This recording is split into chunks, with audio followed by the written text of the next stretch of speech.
रामकृष्ण हरी माऊली. मी सिद्धेश ताकवले. जय महाराष्ट्राच्या जय हरी विठ्ठल या कार्यक्रमात आपल्या सगळ्यांचं स्वागत. टाळ वाजे मृदुंग वाजे वाजे हरीची वीणा, तुकोबा निघाले पंढरपुरा मुखानं विठ्ठल विठ्ठल म्हणा. जगद्गुरु संतश्रेष्ठ तुकाराम महाराजांच्या पालखीचं आज पंढरीच्या दिशेनं प्रस्थान झालं. मात्र आज तुकोबांच्या या पालखीच्या प्रस्थानाला हजेरी लावायला वरुण राजा पण होता. पण या पावसामध्ये सुद्धा वारकऱ्यांच्या उत्साहाला दाद दिली पाहिजे. एवढ्या पावसात पण वारकऱ्यांच्या उत्साहात तसूभराची सुद्धा कमतरता दिसली नाही. यंदाच्या सोहळ्यासाठी नवीन रथ सुद्धा तयार करण्यात आलाय. तर भर पावसामध्ये रथाची मिरवणूक सुद्धा काढण्यात आली. याशिवाय मंदिर परिसरामध्ये फुलांची आकर्षक सजावट आणि विद्युत नदी किनारी बॅरिकेटिंग सुद्धा करण्यात आलंय. मात्र वारकऱ्यांना नदीपात्रामध्ये न जाण्याचं आवाहन सुद्धा प्रशासनाच्या वतीनं करण्यात आलंय.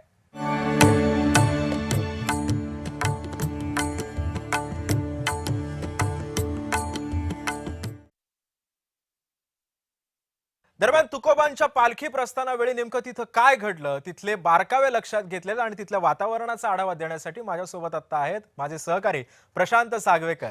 रामकृष्ण हरी माऊली. सध्या काय घडतंय देहूमध्ये? माऊली रामकृष्ण हरी. देहू आज खऱ्या अर्थानं आपण पाहतोय की कशा पद्धतीनं भक्तिमय झालेला आहे. खरं तर हा दरवर्षी इथला अनुभव आहे. देहूमध्ये येणारी प्रचंड भाविक, देहूमध्ये येणारे वारकरी आणि अनेक संप्रदायांची लोक या ठिकाणी येऊन पोहोचलेली आहेत.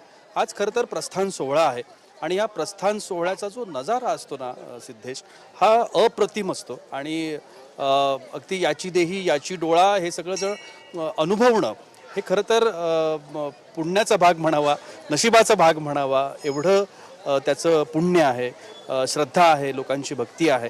आणि त्याकरता संपूर्ण महाराष्ट्रामधून हजारो लाखो भाविक हे देहू आणि आळंदीमध्ये येत असतात. आज देहूतून तुकाराम महाराजांच्या पालखीचं प्रस्थान झालं.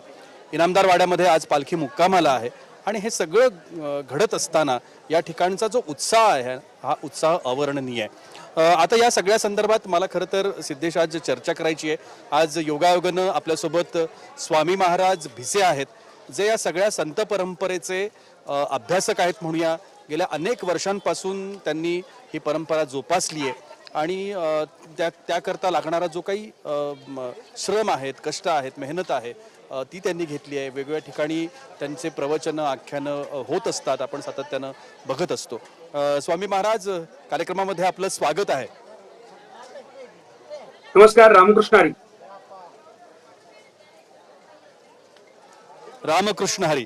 आज मी देहूमध्ये आहे आणि हा पालखी सोहळा स्वामी मी याची देही याची डोळा अनुभवलाय.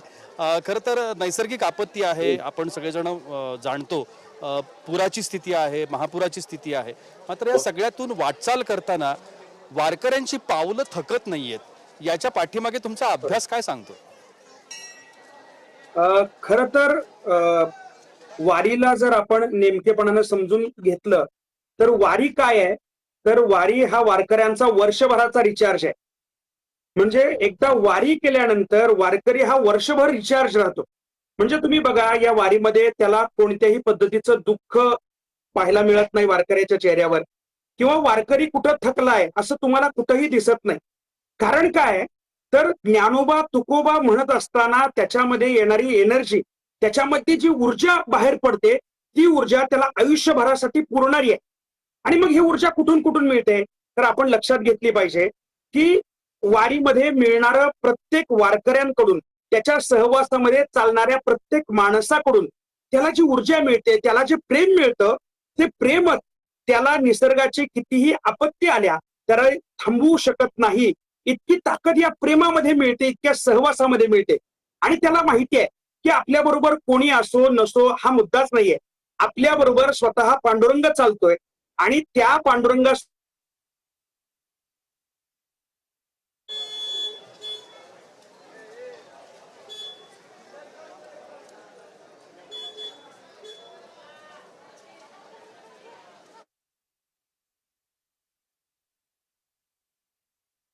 कडे जात असताना संतांची मांदियाळी आपल्या स्वतःच पंढरपूरकडे मार्गस्थ करताना दिसतो.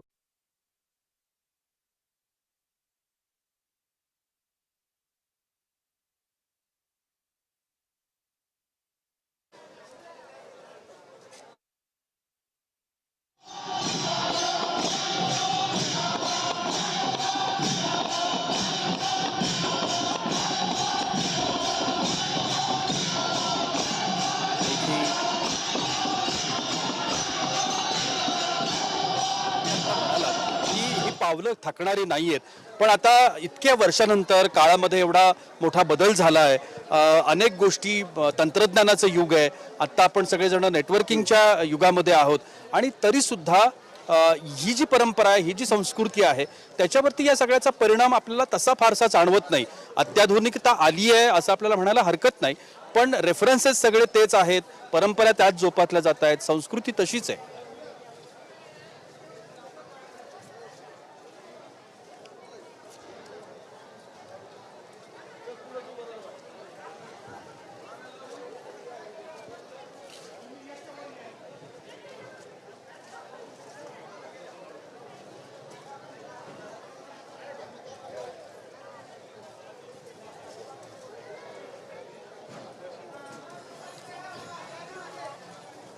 Hello hello check hello check hello check hello check घे येस. पालखी आली.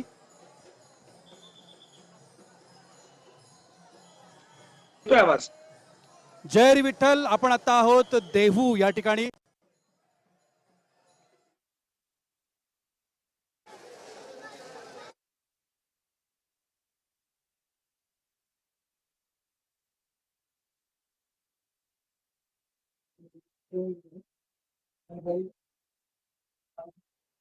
म्हणालात की जशी परंपरा ही सुरू आहे, गेल्या अनेक वर्षांपासूनची ही खरं तर सगळी परंपरा आहे, आपण जाणतो. पण आता काळामध्ये फार मोठा बदल झाला आहे, अत्याधुनिकता आली आहे. आता आपण नेटवर्कच्या युगामध्ये आहोत. पण असं असताना सुद्धा हे जे सगळे रेफरन्सेस आहेत त्याच्यावरती कुठे परिणाम नाहीये. संस्कृती तशीच आहे, परंपरा तशीच जोपासली जाते. याबद्दल आपलं मत काय? मौल्यवान वस्तूंची काळजी घ्या. गर्दीच्या ठिकाणी लहान मुलांना सांभाळून लक्ष ठेवा. मौल्यवान वस्तू, दागदागिने, पर्स, मोबाईल इत्यादी वस्तू सुरक्षित ठेवा.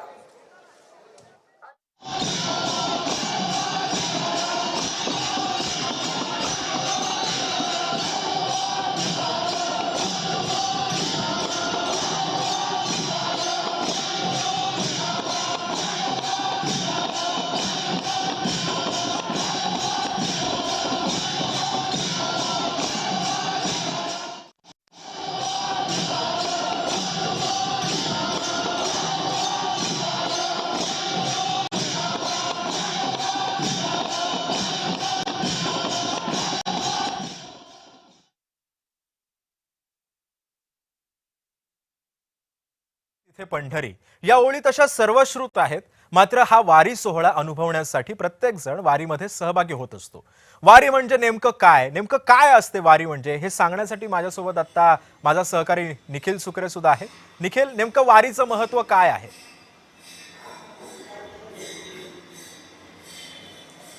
खरं तर आनंदाचे डोही आनंद तरंग म्हणत सध्या आपण वारकरी सगळे हे वाटचाल करताना आपण पाहतोय. आज देहूमधून प्रस्थान होत आहे, उद्या आळंदीतलं प्रस्थान होईल आणि हे सगळे वारकरी जे आहेत ते सुंदरते ध्यान उभे विटेवरी करकटावरी ठेवून या अशा प्रकारची सुबक अशी पांडुरंगाची जी मूर्ती आहे, जे दर्शन आहे ते करण्यासाठी वारी जी आहे ती अख्खा हा आषाढीपर्यंतचा प्रवास करत निघालेली आहे. परंतु वारी म्हणजे नेमकं काय, तर वारीची व्याख्या जी आहे ती प्रत्येक जण आपापल्या परीनं करत असतो. परंतु मला वाटतं वारी ही व्याख्या करण्यासाठी सारखी गोष्ट नसून ती जगण्याची गोष्ट आहे. प्रत्येक जण आपापल्या परीने वारी जगत असतो. अगदी तुम्ही बघितलं तर आपण ज्यावेळेस रिपोर्टर म्हणून, बातमीदार म्हणून ज्यावेळेस ही वारी कव्हर करत असतो त्यावेळेस अगदी गंध लावणाऱ्या मुलापासून ते पार जेवण वाढणाऱ्यापर्यंत प्रत्येकाला आपण माऊली म्हणून हाक मारत असतो किंवा ते आपल्याला माऊली म्हणून हाक मारत असतात. खरं तर माऊलीचा हा प्रवास जो आहे तो एकंदरीत या सगळ्या प्रवासामध्ये आपण अनुभवत असतो. आणि त्यामधून जी आहे एक गोष्ट बघण्यासारखी मला अत्यंत आवडणारी गोष्ट आहे ती म्हणजे इथं कुठं हेवा दावा नाही, कुणाच्या पायावरती पाय पडल्यानंतर ना शिवीगाळ केली जात नाही, तर माऊली म्हणून दर्शन घेतलं जातं. हा खरं तर वारकरी संप्रदायामधील मोठेपणा आहे, जो मोठेपणा आपल्याला सातत्यानं बघायला मिळतो. अगदी आपण पाहतो की कीर्तनकार असतील, प्रवचनकार असतील किंवा सामान्य वारकरी असतील किंवा शेतकरी असतील, हे सगळेजण एकरूप होत असतात. वारी हा एकरूप होण्याचा सोहळा आहे असं मला वाटतं. आणि या सगळ्यामध्ये जर आपण एक बघितलं तर सगळा प्रवास कशासाठी सुरू आहे, तर कुठल्या स्वार्थापोटी सुरू नाहीये, तर तो फक्त विठ्ठलाच्या दर्शनासाठी सुरू आहे. हे मला सगळ्यात सुंदर वाटतं सर.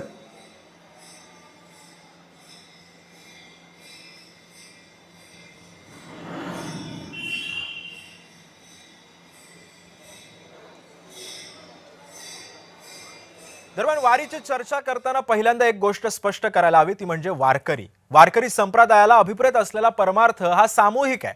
जप, तप, ध्यान आणि धारणा या साधना वैयक्तिक आहेत.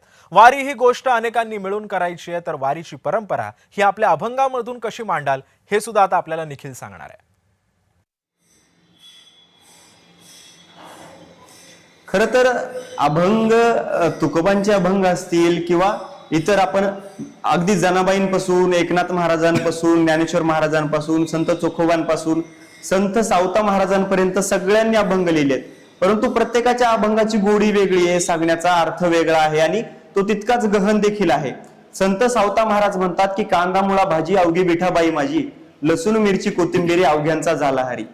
तर संत तुकाराम महाराज म्हणतात की ज्यावेळेस आपण एखाद्या गोष्टीला, संत असं सांगतात की आपण ज्यावेळेस एखाद्या गोष्टीला प्रेमानं बघतो त्यावेळेस ती गोष्ट देखील आपल्यावरती प्रेम करते. हा प्रेमभाव खरं तर अभंगाच्या माध्यमातून संत आपल्यावरती वर्षाव करत असताना आपल्याला पाहायला मिळतात.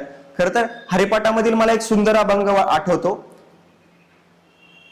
ओके, आपल्या बरोबर दर्शन सर आहेत, जे वारकरी संप्रदायाचे अभ्यासक आहेत आणि स्वतः कीर्तनकार देखील आहेत. सर, तुमच्यासाठी वारी नेमकी काय आहे? तुम्ही नेमकी वारी कशी अनुभवत असता? नमस्कार. खरं सांगायचं झालं तर हे जे वारीचे संस्कार आहेत, मुळात किंवा वारीचे म्हणण्यापेक्षा जे भक्तीचे संस्कार आहेत ते माझ्या घरापासून सुरुवात झाली. कारण मुळात आमच्या घरी गोपालकृष्णाचं मंदिर आहे आणि तिथे मंदिर असल्यामुळे पहाटेचा काकडा आणि जन्माष्टमीचा सोहळा यामध्ये जास्तीत जास्त संतांचे अभंग गायले जातात. त्यामुळे संतांची नाचं हे जन्माला आल्यापासून जोडलं गेलं. आणि तिथे जो अभंग म्हटला जायचा की या पंढरीचे सुख पाहता डोळा, उभा तो जिव्हाळ योगियांचा. या पंढरीचे सुख पाहता डोळा, उभा तो जिव्हाळ योगियांचा. म्हणून या मन वेधले चरणी, करीवो वाळणी शरीराची. या पंढरीचे सुख पाहता डोळा, उभा तो जिव्हाळ योगियांचा. खरं सांगायचं झालं तर हा अभंग ऐकत असताना कायम वाटायचं की तो दिसतो तरी कसा, एवढी त्याचे वेध लागलेले होते बघायचे. पण ज्या वेळेला त्याला बघितलं त्यावेळेला खऱ्या अर्थानं जाणवायला लागलं की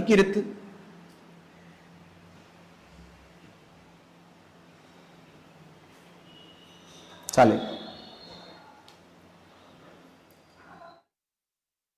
दरम्यान वारीमध्ये सहभागी होणाऱ्या प्रत्येक व्यक्तीला वारकरी म्हणतात हे आपल्याला सर्वांनाच परिचयाचं आहे. आपल्या सर्वांनाच ते माहिती आहे. मात्र वारकरी या शब्दाचा नेमका खरा अर्थ काय आहे, कसं वर्णन कराल याचं?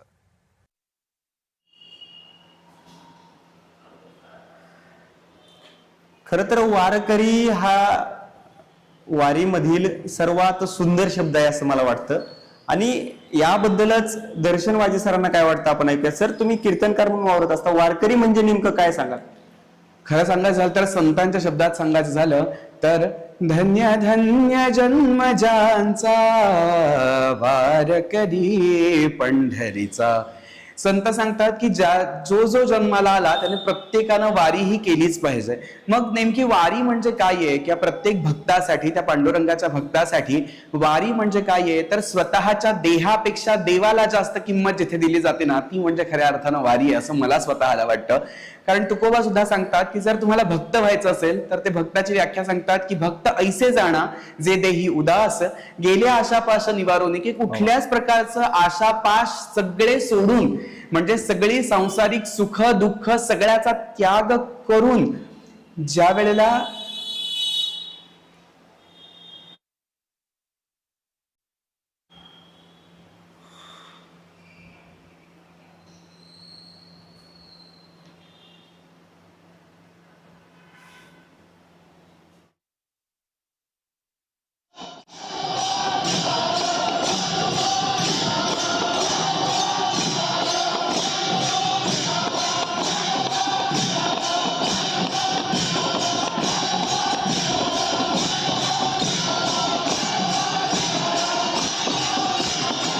खरं तर दर्शन सर, वारकरी आपण पाहिलं, परंतु वारीची सौंदर्य काय आहे असं तुम्हाला वाटतं, ज्यामधून वारी खरं तर उमटत असते, ती पेरली जात असते?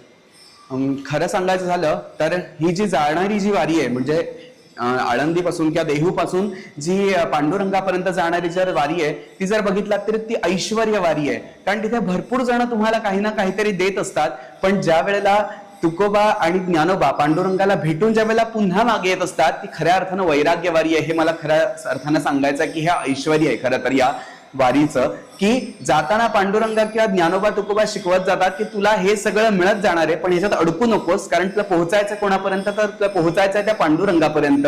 तुझं एम काय या आयुष्याचं, तर त्या पांडुरंगाला भेटणं हे तुझं एम आहे. आणि एकदा का तू त्या पांडुरंगाला भेटलास की तिथून पुन्हा येत असताना आता तुला या संसारात कुठेही अडकायचं नाहीये, आणि संसारात कुठेही न अडकता तुला संसार पूर्ण करायचा आहे. का तर जसं ज्ञानोबांचा जसा अभंग आहे की ज्ञानोबा ज्या वेळेला निघाले पुन्हा अवतार घेण्यासाठी, ज्ञानोबांचा ज्या वेळेला अवतार होणार होता त्यावेळेला कदाचित ज्ञानोबा त्यांना पांडुरंगाला हे वचन देऊन आलेले होते की अवघाचे संसार सुखाचा करीनं आनंदे भरीन तिन्ही लोक. हे किती सोन्यासारखे शब्द आहेत आपल्याला ज्ञानोबांनी दिलेले, की या संसारामध्ये आपण कशासाठी आलो, तर प्रत्येक गोष्टीची तक्रार न करणं. तर त्यासाठी त्याही पेक्षा मला काय करायचं आहे की अवघाचे संसार सुखाचा करीन. मी कसा करीन पांडुरंगा संसार, तर पांडुरंगा मी संसार अतिशय सुखाचा करीन, कुठल्याच बाबतीची तक्रार मी तुझ्याकडे करणार नाही. पण जे काम तू माझ्यावरती सोपवलंस ते काम काय आहे, तर अवघाचे संसार सुखाचा करीन आनंदे भरीन तिन्ही लोक. तर मी या त्रिभुवनाला आनंदानं भरून टाकीन. हे तुझं दिलेलं माझ्याकडे काम आहे, ते मात्र की काम मी नेमानं करीन. आणि ते जर करता आलं ना तर खऱ्या अर्थानं आयुष्य आपलं सुफळ होईल, आणि या वारीचं फळ आपल्या पदरात पडल्याशिवाय राहणार नाही असं कुठेतरी मला वाटतं. हॅलो,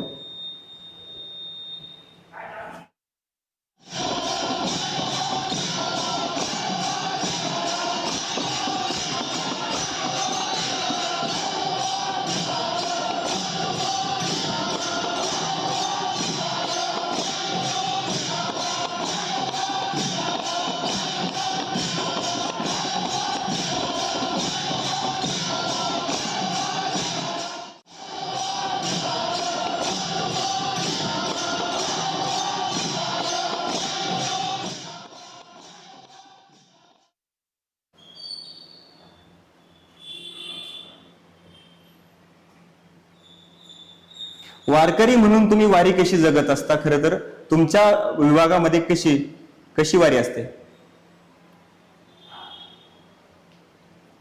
खरं सांगायचं झालं तर मी आहे मुळात कोकणातला, त्यामुळे कोकणातून सुद्धा अनेक वारकरी पांडुरंगापर्यंत येत असतात. फक्त ते कसे, आता ही प्रकर्षाने मोठी वारी दिसून येते, तशी कोकणातून इथपर्यंत येणारी जी वारी आहे ती अशी प्रत्यक्ष दिसत नाही. तर मला एक त्याच्यातला अनुभव आठवतो की आमच्याकडची एक आजी होती. ती आजी ती दरवर्षी पंढरपूरच्या वारीला यायची, आणि शेवटचे काही दिवस राहिलेले असताना ती अतिशय आजारी होती, आणि आजारी असताना तिला येणं शक्य नव्हतं पांडुरंगापर्यंत. त्यामुळे ती तिच्या मुलांना सांगत होती की काही झालं तरी मला पांडुरंगापर्यंत पोहोचायचं आहे, यावर्षी चालत जाणं मला काही शक्य नाहीये, तर आपण काय करूया. तर त्यावेळेला तिचा मुलगा सांगायला लागला, ठीक आहे आई, काळजी करू नकोस, यावर्षी तू एकटी जाऊ नकोस, आपण सगळेजण मिळून पंढरपूरला जाऊया आणि आपण एकत्र जाऊया. म्हणून गाडी ठरवली, आणि गाडी ठरवल्यानंतर ते सगळेजण पंढरपूरपर्यंत पोहोचले, आणि पंढरपूरपर्यंत पोहोचल्यानंतर पांडुरंगापर्यंत पोहोचली, नमस्कार केला, काही पास काढावा लागला, ते सगळं करून ती सगळे सिस्टीम सांभाळून पांडुरंगापर्यंत पोहोचली. आणि पांडुरंगापर्यंत पोहोचल्यानंतर पुन्हा आल्यानंतर त्या चंद्रभागेपर्यंत आली पुन्हा दर्शन घेण्यासाठी. आणि मात्र खऱ्या अर्थानं सांगायचं तर तिथे वारी सुफळ झाली, की तिथेच तिने शेवटचा श्वास घेतला. म्हणजे मला सांगायचा मुद्दा असा आहे की वारी जगायला कशी शिकवते हे महत्वाचं आहे.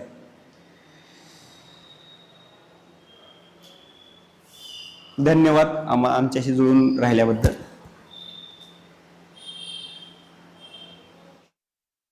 वारीच्या या टप्प्यावरचे क्षण बघितल्यानंतर आता वेळ झाली इथेच थांबायची. आता पुढच्या वारीचे अपडेट्स घेऊन मी लवकरच तुमच्या भेटीला येणार आहे. तोपर्यंत बघत राहा जय महाराष्ट्र.